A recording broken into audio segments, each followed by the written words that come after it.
YouTube. Hi, YouTube. I'm Peter Brown. Today I won Rivals' Sunday Championship, whatever we're calling this, out of 24 people.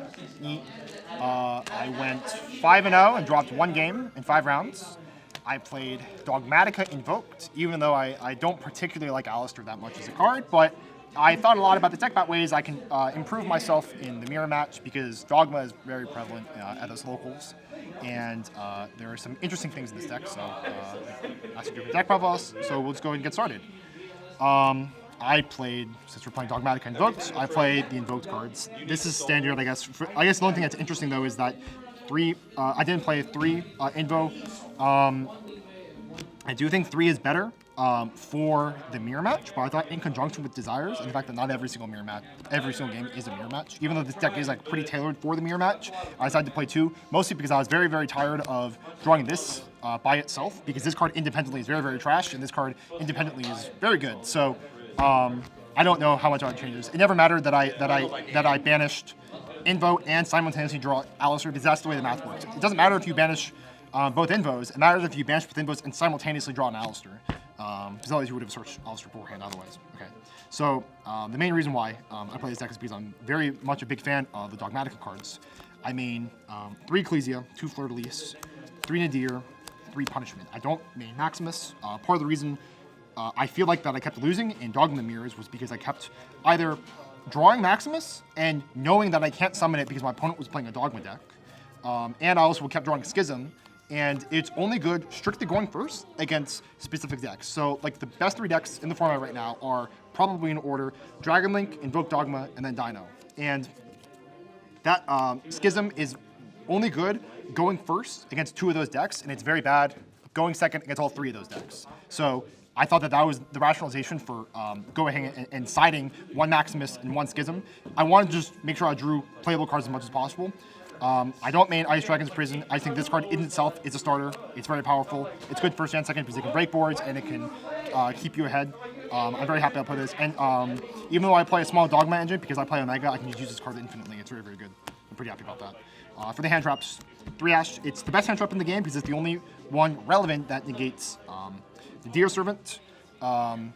Bell negates Nadir Servant, but it negates activation, so they can go ahead and use another Nadir after that.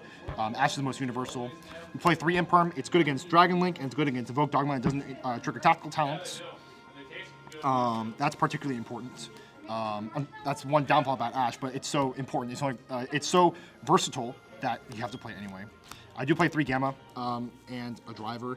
Again, I thought a lot about like how do we organize this deck around the top 3 decks, and Gamma is only good, definitely, going second against the mirror, Invoke Dogma, and then going first. It's good in situations where they draw you or they ash you randomly, but it's mostly draw.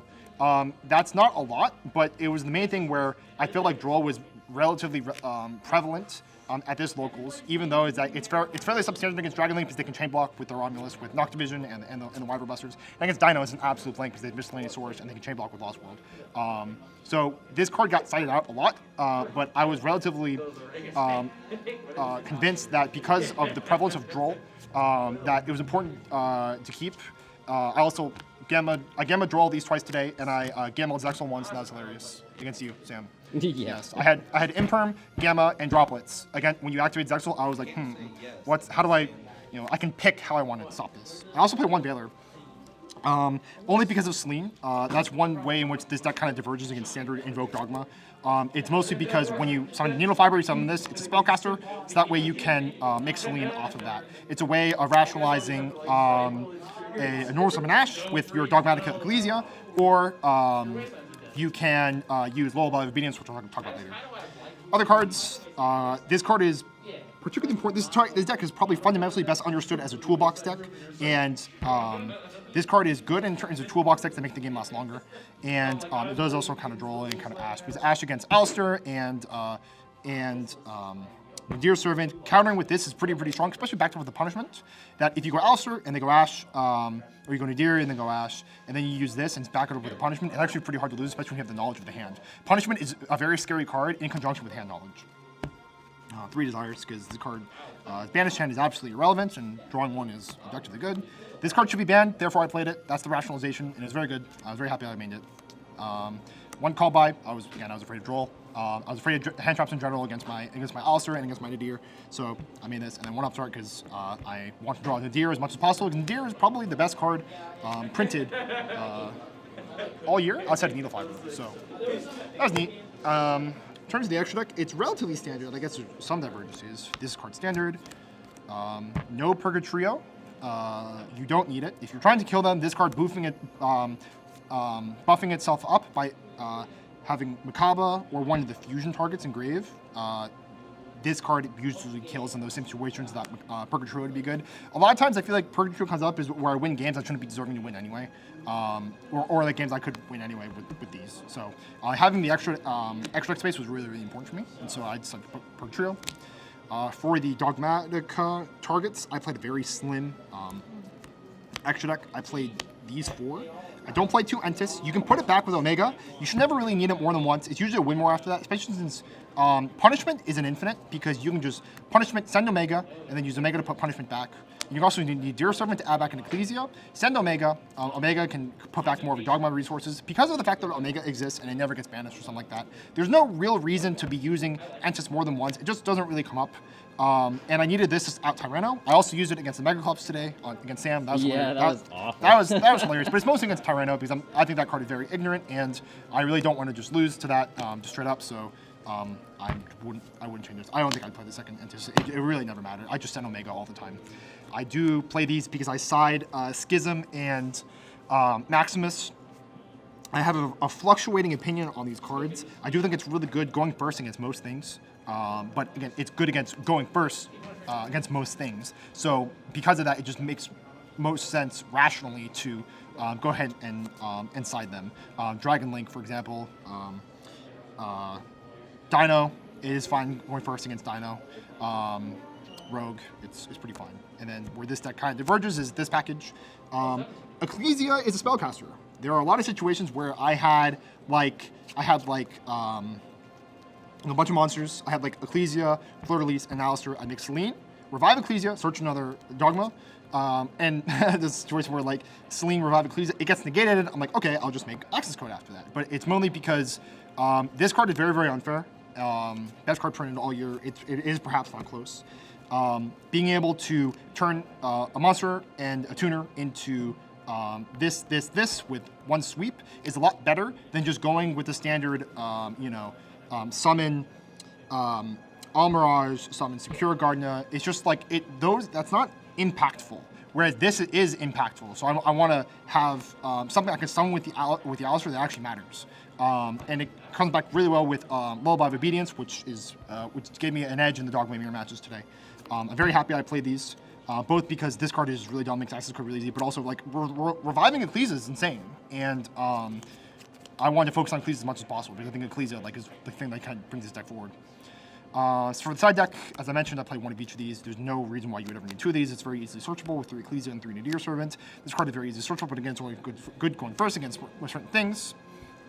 I play 2 Droll. I already play a lot of hand traps. I forget what the count is, but it's really high. So there's no real reason to play a 3rd one of these, especially since like in decks where you use Droll against mostly the Mirror and Dino, you are siding in other hand traps as well, and so you open up duplicates, and duplicates with Droll is actually not very good. I'd rather have Droll and then engine cards. So I thought 2 was the best rationalization for that. 2 Nibiru for combo. That's mostly it. I don't know. Yeah, there's no other rational for just combo. Pankratops going second against basically everything. This card is probably better than it is now than it ever has been. 2 Cosmic. I do wish I played a 3rd maybe over one of these because I was kind of going back and forth on the role of this card in the Dogmatika mirror match because I keep going back and forth on like, is this the monster-centric mirror match? Is it a like Alistair mirror match in conjunction with Punishment? But my general conclusion was that, especially with all the hand traps playing out, it's a very monster-centric matchup. So less Cosmics was better, and if we analyze the top 3 decks again, Dino, Dragon Link, and Invoked, it's only tangentially good against one of those decks, and it's absolute blank against the other 2. So I don't even think it was as much important. If you're facing Rogue, your deck will just beat it because your deck has Nadir, and theirs deck doesn't, so it was fine. this card's fine. It's good against Dragon Link going second. Good against Dino going second if they make a board, but they always go second anyways. But you know, its card's fine. I might cut it for Cosmic. Doesn't really matter. I guess this is the gas. Lullaby of Obedience. This card's neat. I haven't seen anyone play this before. It says. I haven't seen this in a while. Yeah. This card is neat. People used to play this back in the day with Spiral Sleeper because one interesting thing that happens is if you get Draw Lockbird and you play this, what the card says is pay 2,000 life points, declare a monster's name. Look through your opponent's deck, and then if they have that monster that you declared, your opponent chooses one of two things. Either that card is summoned to your field, or it's added to your hand. And I call Ecclesia with this, essentially. It's really, really good in Dogmatika Mirrors because I can summon Ecclesia to my field, removing an Ecclesia from their deck. So now they only have 2 Ecclesias, and the third one actually matters in Dogmatika Mirror matches when the deck is grindy, and it just makes my deck even stronger, more Dogma-centric, because I feel like Dogma-centric is the way you kind of get an edge in the mirror match. Also, if you already have an Ecclesia play, say like you have like Nadir Servant, Alistair, and then this, like, oh, I already have Ecclesia. Well, then you call a hand trap like Ash. Basically, everyone plays Ash. You summon Ash to your field. You should have enough spells and graves, especially if you're going second, as I call second in the invoked mirror matches. You have Alistair, Ash, Search Invocation, Needle Fiber, Selene, Axis. It forces a lot more interrupts than Secret Gargant and Mirage would. So this card gave me a really big advantage in the mirror match. Very happy. I do think this card has potential in the future for mirror match. This card goes in and out when decks are so highly prevalent, so you can play this against anything that's Dogma related. The interesting thing I actually mentioned, it doesn't really come up as much in this deck. I guess like you can summon Maximus in this instance though. That if you are under draw and you use this card, your opponent must summon the card to your field and they don't have a choice. So if your opponent's playing, even though they usually start on Maximus anyway, but like maybe if there's some way we can break this, because we should do that with Spiral Sleeper. They would have Spiral Sleeper in their deck. It summons it to your field with ignoring the summoning condition. They don't have a choice. And that was pretty hilarious. That doesn't really come up as, but it's just a fun fact, I guess. And I play 2 Ice Dragon's Prison. I don't main it because Dogma Invoked was highly prevalent with its locals, but this card is insane going first against Dino and against Dragon Link. Yeah, this card's lit. So, and I think the ratios were all fine. 2 ofs of a lot of things. I like citing 2 ofs because usually you just want to see 1, you never want to see it twice. So it's pretty good. That's my deck. Nice. So, I still don't have a high opinion of Alistair. The problem with this deck is that it has to open diversely. That's the way I've kind of rationalized it thus far. Like you have to open hand trap, Nadir, and Alistair to have like a playable hand. And a lot of times I have like 2 Alistair, Meltdown, Ecclesia, and like a blank or something like that. And I'm just like, wow, I have 2 dead cards in my hand going first. That's why I've elected more, especially in the Invoked rematch. I start going second. Obviously, you have to go first against Dino and against Dragon Link. Oh, sorry, you make Dino go first, but you go first against Dragon Link because that deck can just murder you.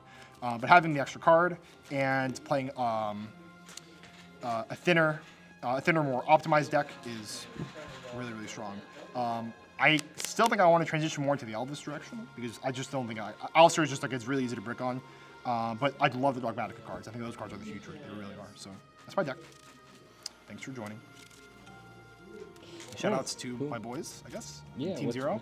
Team Zero. Hey. And Rivals Gaming. Yeah. All my friends. So, yes. So, cool. Thanks for joining.